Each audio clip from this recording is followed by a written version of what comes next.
अब पढ़ रहे अपन भारतीय संविधान के भाग। भाग जो है वो कितने हैं टोटल? 22। जब हमारा भारतीय संविधान बना था तो उसमें 22 भाग ही थे, ठीक है। लेकिन कुछ भाग नए जुड़ गए, का भाग के रूप में जुड़ गए, तो टोटल भाग कितने हो गए? 26 हो गए, ठीक है। अब समझो जो जो भाग है उनको हम पढ़ ले रहे हैं। इसमें प्रमुख भाग जो होगा उसमें मैं टिक लगा दूंगा कि ये आपको याद रखना कि ये वाला भाग ये है, ये वाला भाग ये है, और इसमें अनुच्छेद भी दिए हैं। जैसे पहला वाला भाग देखो, भाग नंबर 1, इसमें आर्टिकल 1 से लेके क्या है? 4, और इसका जो नाम है, इसका क्या नाम है? संघ एवं उसका राज्य। अभी अनुसूची नंबर 1 में भी अपने यही पढ़ा था, संघ एवं उसका राज्य। तो वो तो आपको याद करना ही नहीं है कि पहले भाग में, पहली अनुसूची में, पहले अनुच्छेद में जो ही लो, संघ एवं राज्य। भाग नंबर 2 की बात करते हैं। 2 में क्या है? 5 से लेकर 11 तक है, उसमें क्या लिखा है? नागरिक। समझ रहे हो? अब देखो इसको याद करने का तरीका बता देता हूं। भाग नंबर जो 3 है उसमें क्या लिखा है? 12 से लेकर 35 तक आर्टिकल है। 11 तो यहां पढ़े, 12 से 35 उसमें क्या है? मूल अधिकार, ठीक है। भाग नंबर 4 जो है उसमें क्या लिखा है? 36 से लेकर 51 तक नीति निर्देशक तत्व। और भाग नंबर 4 का जो का है, ये 51 जो का आर्टिकल बनाया है, इसमें क्या लिखे? मूल कर्तव्य। अब ये देखो जी, शुरुआत के 4 का जो आर्टिकल है वो भाग हैं, इनको पढ़ो, आपको जाना बहुत जरूरी है, इनको तो रट्टा मार लो, ये पेपर में सवाल इनसे ही आते हैं। अब देखो इसको याद करने की मैं कहानी बनाता हूं। जब अपन भारत का संविधान बनाने चले तो अपने क्या कहा? सबसे पहले लिखेंगे अपन संघ एवं उसके राज्य, ठीक है। अब जब केंद्र और राज्य तुम बनाओगे तो राज्य बनेंगे तो नागरिकन से ना, जब जनता होगी तो वही तो देश और राज्य बनेगा। तो दूसरे नंबर पे कहा आओ? नागरिक आ गए।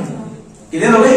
दूसरे नंबर पे क्या मिलेगी? नागरिक। अब नागरिक तो आ गए, तो नागरिकों ने कहा कि हमें आप लोग सरकार बना रहे, सब कर रहे हैं, हमारे अधिकार कहाँ मिलेंगे हमें? तो उसके बाद क्या आ गए? मूल अधिकार, कि आपको क्या क्या हम अधिकार देंगे, ठीक है। अब उन्होंने जो कहते हम आपको क्या अधिकार दे रहे थे, तो आपके जो है प्लस में आप और का काम करो, तो राज्य के नीति निर्देशक तत्व। इसका मतलब ये होता है कि राज्य सरकार हमारी जनता के लिए क्या क्या करेगी, उसके लिए वो बाध्य नहीं है, करे अथवा ना करे। ये इसके लिए फ्रीडम है, ये राज्य के मौलिक अधिकार हैं। राज्य चाहे तो ये काम करेगा, ना चाहे तो नहीं करेगा। जैसे बेरोजगारी भत्ता दिया जाएगा, अब राज्य सरकार देना चाहे तो दे, ना देना चाहे तो ना दे। कई राज्यों में तुमने देखा था, अभी उत्तर प्रदेश में सुना था 1000 रुपए मिलता है बेरोजगारी भत्ता, अभी तो बंद कर दिया, अगले साल के टाइम पर था, ठीक है। तो बेरोजगारी भत्ता देना चाहे तो दें, ना देना चाहे तो ना दें। जैसे अपने मध्य प्रदेश में एक योजना चल रही है, वो भी इसमें है, जो जिन महिलाओं की डिलीवरी होती है उनको घर पे ले जाती है ना एम्बुलेंस, वो लेकर आती है, फ्री सुविधाएं, सारी चीजें है ना। तो ये ऐसे तमाम सुविधाएं जो राज्य के लिए लिखी है कि राज्य ये काम करेगा। तो ये नीतियां जितनी भी दी हैं वो क्या दी हैं? अब भाग नंबर 4 एक बार दोबारा पढ़ो। पहले संघ एवं राज्य हमने बनाया, अब बनेगा तो बनेगा कैसे? नागरिकों से, तो नागरिकता दे दी। नागरिकों ने कहा हमें मिलेगा क्या? तो हमें मूल अधिकार दे दिए। अब जो मूल अधिकार हम लोगों को मिल गए, तो राज्य को क्या मिलेगा? नीति निर्देशक तत्व, ये काम हम करेंगे। अब जनता के भी मूल अधिकार हो गए, राज्य के भी मूल अधिकार हो गए, दोनों के मूल अधिकार हो गए नीति निर्देशक में। अब उन्हें तुम्हारे अधिकार तो तुम्हें मिलेगा, लेकिन तुम्हारे कुछ कर्तव्य भी तो होंगे। तुम जहाँ देश में रह रहे हो तो इस देश के प्रति क्या क्या कर्तव्य है तुम्हारे, क्या क्या तुम काम करोगे। जैसे हमने कहा सरकारी संपत्ति को नुकसान नहीं पहुंचाएंगे, तो हमारा मूल कर्तव्य है, ठीक है। जैसे हमने कहा कि छोटे बच्चों को 6 से लेकर 14 साल तक के बच्चों को हम निःशुल्क शिक्षा दिलवाएंगे, तो ये भी हमारा क्या है? मूल कर्तव्य है। तो हमारे मूल कर्तव्य जो आगे क्या है? भाग नंबर 4 काम। पहले जो था भाग क्लियर हो गए, कोई दिक्कत तो नहीं है। पहले में क्या था? संघ एवं राज्य, दूसरे में क्या था? नागरिकता, तीसरे में मौलिक अधिकार, चौथे में नीति निर्देशक, 4 काम है मूल कर्तव्य। अब बताओ भाग नंबर 5 से। ये 4 का था आपके बहुत इंपोर्टेंट है, ये आपको पढ़ना ही पढ़ना है, रट के चलना, ठीक है, इनको नहीं भूलना। भाग नंबर 5 में क्या लिखा है? संघ। अब संघ के अधीन जो चीज यहाँ वो। भाग नंबर 6 में क्या लिखा है? राज्य। भाग नंबर 7 को क्या कर दिया? खत्म, ठीक है। देखो सुनना, अगर ये खत्म ना करते तो कितना अच्छा क्रम बन गया? तो संघ राज्य, संघ राज्य क्षेत्र, तीनों बनाए थे 5, 6, 7, लेकिन बीच में 7 जो हो गया वो क्या हो गया? निरस्त। तो अपन 8 में करते हैं जो चीज क्या हो गई? 5 का नाम क्या है? संघ, 6 का नाम क्या है? राज्य, 7 खत्म हुआ, 8 का नाम क्या हुआ? संघ एवं राज्य। अब देखो केंद्र सरकार ने बढ़ गई, राज्य सरकार ने बढ़ गई, ये संघ और राज्य क्षेत्र है वो भी बढ़ गया, ठीक है। अब क्या आएंगे अपन? पंचायत, गांव में चले अपन तो पंचायत, पंचायत के बाद क्या आएगी? नगर पालिका, नगर पालिकाओं में क्या आएगी? सहकारी समिति। तो ये देखो भाग तो 9 ही है, भाग 9 में मेन नाम का है पंचायत। अब पंचायत में 9 काम अपने कर दो नगर पालिका, और 9 काम अपने क्या कर दिया? सहकारी समितियां। भाग नंबर 10 सबसे लास्ट बचो का बचो? अनुसूचित जाति एवं जनजाति क्षेत्र। ऊपर से चले थे अपन नीचे तक, सबसे ऊपर कहा तो केंद्र सरकार, संघ, फिर राज्य, ये तो खत्म नहीं, छोड़ दो। फिर संघ राज्य क्षेत्र, बाद में नीचे आ गए तो पंचायत है, नगर पालिका में सहकारी समितियां, और 10वें पे आ गए तो काम लो अनुसूचित जाति एवं जनजाति। 10 भाग क्लियर हो गए। अगर 10 क्लियर हो गए तो 10 ही तो बचे, 12 ही तो बचे, और क्लियर कर ले। पहले 1 से लेकर 10 तक के एक बार और बोल दो। पहले में क्या था? संघ एवं राज्य। दूसरे में क्या था? नागरिकता। तीसरे में मौलिक अधिकार। चौथे में नीति निर्देशक तो 4 का मौलिक कर्तव्य भाग नंबर 5 संघ।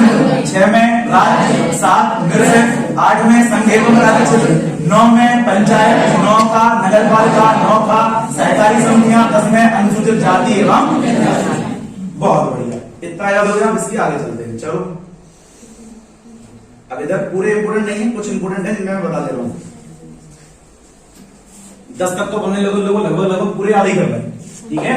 11 से लेकर 22 तक में 3-4 इंपोर्टेंट है, जैसे निर्वाचन इंपोर्टेंट है, जैसे भारतीय सेवाएं थोड़ा सा इंपोर्टेंट है ना, जैसे भाषाएं इंपोर्टेंट है। भाषा राज्यों के बीच जो संबंध है वो लिखी है, किसमें है? भाग नंबर 11, संघ एवं राज्य के बीच संबंध। अब देखो ध्यान से देखना, बा से 12, बा से वित्त, याद आ रहा है? वित्त माने पैसा, और जब हमारे पास पैसा होगा तो हम क्या करेंगे? व्यापार। तो भाग नंबर 13 में क्या है? व्यापार। बढ़िया शानदार व्यापार करेंगे, और जब हम व्यापार करेंगे तो अपने नीचे कर्मचारी लगाएंगे क्या नहीं? कर्मचारी लगाएंगे, अधिकारी काम करेंगे। तो संघ एवं राज्य के अधीन जो सेवाएं हैं, सेवाओं में क्या है? IAS IPS यही तो है सब चीजें। तो उसने कहा संघ और राज्यों के अधीन जो सेवाएं हैं वे अपन सब क्या में लगा दें? जब हमारे पास पैसा होगा तो हम व्यापार करेंगे, जब हम व्यापार करेंगे तो अपने नीचे अधिकारियों को, कर्मचारियों को लगाएंगे, तो उसके अधीन सेवाएं। तो कहने का मतलब है कि लिंक बना रहा हूं, ट्रिक बता रहा हूं। भाग नंबर 12 में वित्त संपत्ति समन्वय, भाग नंबर 13 में व्यापार वाणिज्य समागम, भाग नंबर 14 में संघ एवं राज्यों के अधीन सेवाएं, 14 का अधिकरण, ये कोई काम का नहीं है। 15 आपके नाम में बहुत इंपोर्टेंट है। 15 में याद रखिए निर्वाचन, वो पूछता है निर्वाचन, समझ रहे हो? चुनाव। तो पूछता है भारतीय संविधान के किस भाग में निर्वाचन का उल्लेख है? तो आप बता पाओ कि भारतीय संविधान में निर्वाचन के में है 15। ये तुम्हारा इंपोर्टेंट नहीं है, लेकिन प्रीवियस में ट्रेड बता दें। 11 में क्या है? संघ एवं राज्य के बीच संबंध। 12 में वित्त, 13 में व्यापार, 14 में अधीन सेवाएं लगाएंगे। 14 को का अधिकरण है, कोनो काम को नहीं है। 15 में तो का है निर्वाचन। निर्वाचन क्लियर हो गया, ये 5 क्लियर हो गए। थोड़े से बच्चे